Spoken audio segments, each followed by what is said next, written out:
ओडिशा से कहले ओडिया भाषा को शास्त्रीय भाषा हवा पर टंकाटे भी दि जाएनि।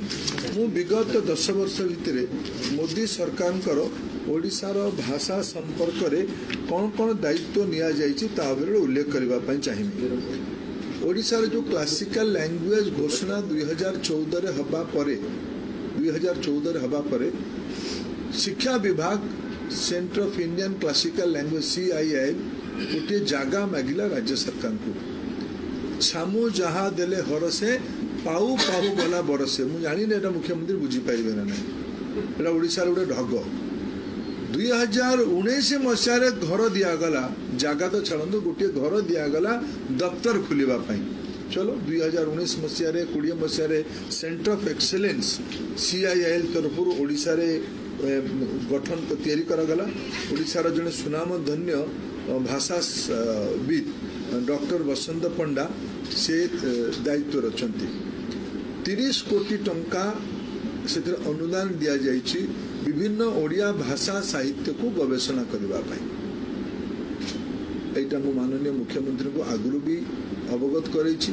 से प्रसंग तांकर गुमास्ता जितबेले प्रसंग को उठैथिले सेतबेले मुआर उत्तर देथिले। मुख्यमंत्री को ए विषय बोले जणै नथिबे जे एटा तथ्य कोन।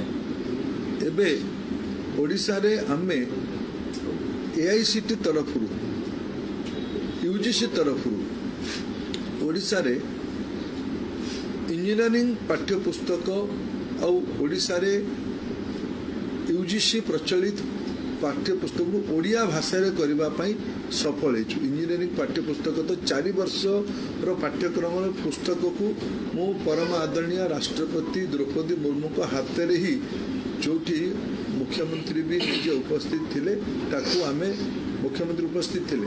भारत सरकार प्रोग्राम थिला सूचना भवन में हैला गत वर्ष सिटी उपस्थित थिले।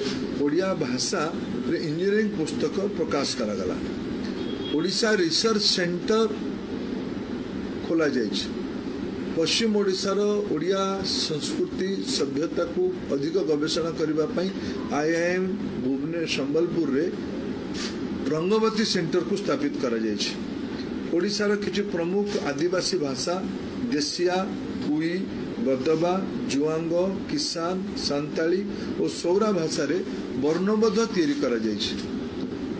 भारत सरकार ओडिया भाषा प्रति प्रतिबद्धता विषय मुख्यमंत्री को तांको सहयोगी माने अवगत करी नाहति बोली मोर स्पष्ट मत।